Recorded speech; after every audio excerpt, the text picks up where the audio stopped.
Chinese President Xi Jinping's opening day speech at the World Economic Forum, Agenda 2022, offers a practical way forward for the international community, many believe. As he said, a world divided with 190 nations rolling their own small boats in every direction will have a tough time steering through global crises. A world working together underscores humanity's shared future and common prosperity.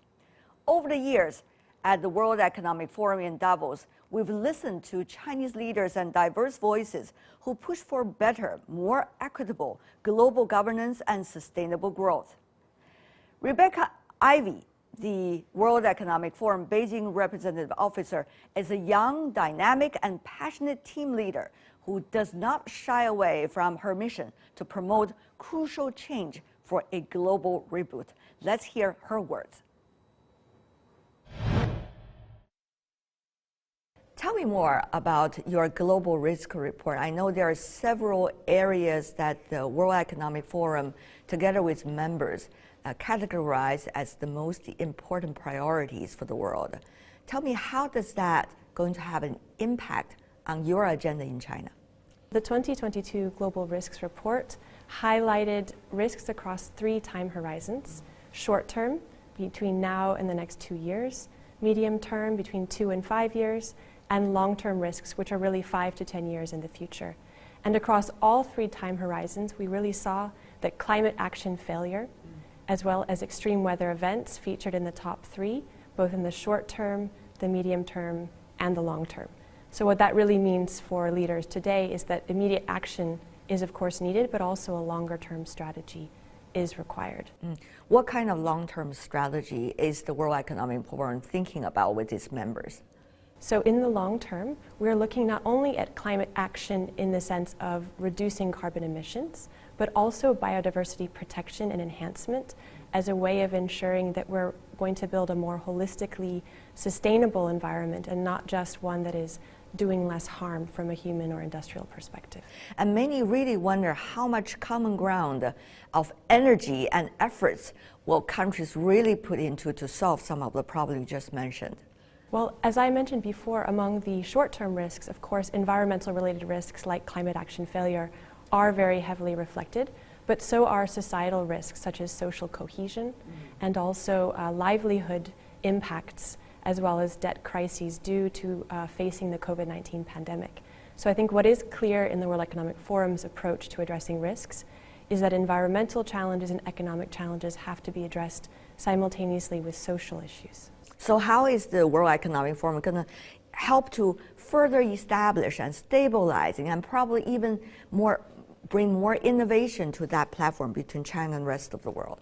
Well, if I take, for example, our climate action platform, we have over 150 of the world's leading companies committed to taking action on climate change. And we also have over 50 NGOs and international institutions that are working together on this platform.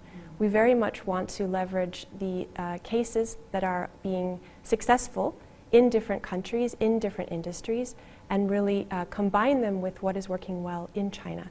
So what works best from our perspective is a combination of thought leadership, community, and then an impact focus. So really having metrics that we can hold ourselves accountable to see if we are making progress. So in what areas are we talking about here? So if we look at the Global Risks Report as a compass for the areas in which we should focus, of course climate action is a key priority, but so too is biodiversity protection.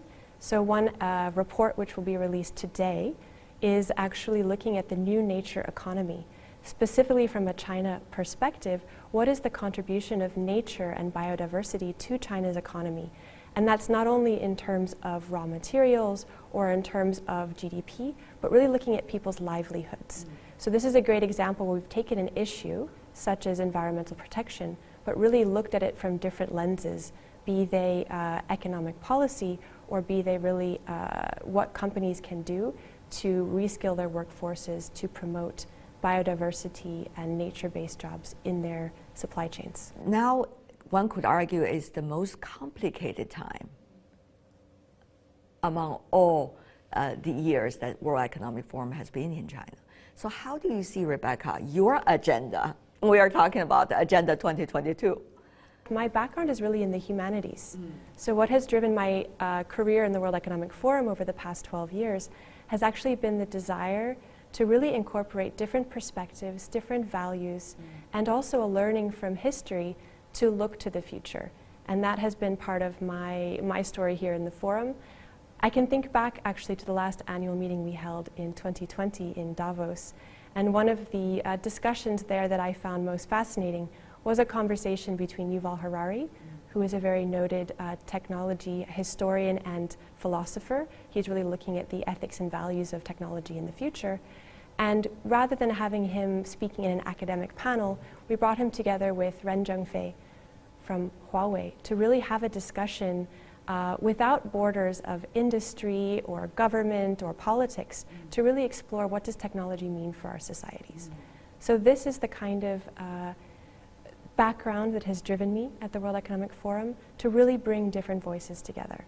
And I believe that in China this is needed now more than ever. China has such a diversity of stakeholders. We work with, for example, even if we just look at business, we work with Chinese companies of all different sizes, from medium-sized enterprises to technology startups to the second largest company in the world, a state-owned enterprise in electricity. So it's really quite a diverse set of voices, even if you just look within business. And all of those voices need to be heard as we search for global solutions. And at the same time, we very much want to be a bridge for the voices from other countries around the world, from diverse stakeholder groups, to really come up with a common solution to a common challenge. From your work, how to make sure it is not just one version of the story, but rather different versions are being considered, are being heard, and also are being communicated. How do you see that possibility? Well, what you just shared really reminds me of one of my favorite essays by an author called Chimamanda Ngozi Adichie. She wrote an essay called The Danger... An African writer. Yes, she's from Nigeria, and she wrote a story about the danger of a single story, which is exactly what you are describing. She discusses how stereotypes can persist as a black or white version of another people or another culture. I think this is very dangerous when we have only one perspective of a country or a culture which may represent different values than our own. If we only hear one story about that country or even only one story from that country, we miss the real richness of what makes us connected and what actually unites us in our humanity. So we very much embrace that concept of diversity in our multi-stakeholder approach. Of course, thought leadership alone is not enough. We need communities to be built around those agendas, to really commit to each other and to their communities to take action. And then we need to measure the impact. Globally speaking, there are so many multilateral platforms. Of course, World Economic Forum was born at a very unique time and has been maintaining its beliefs since then. In China, for example, if you work with China, China also have many outreaches to the rest of the world. After all, it is the second largest economy in the world. So what is going to be the relevancy of the World Economic Forum? Earlier, there were some discussions, I understand, at the World Economic Forum about this. What about now? Well, the World Economic Forum has over a 50-year history. We have been bringing together governments, business, civil society, academics, as well as quite challenging and controversial voices from society to really challenge the status quo. I do see this as the biggest opportunity and challenge for the World Economic Forum globally, to be associated with moving beyond the status quo rather than reinforcing the status quo.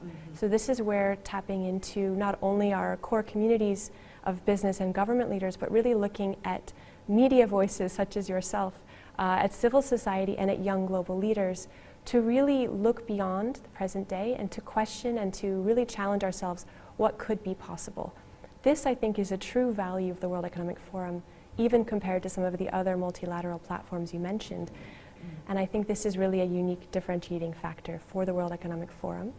However, here in China during the COVID-19 pandemic, it is of course harder than it was before to meet in person, especially across borders.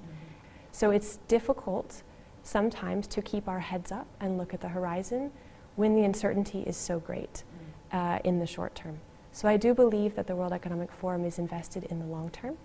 We are working hard to bring teams and platforms together, looking at those long-term risks that were highlighted in the Global Risk Report.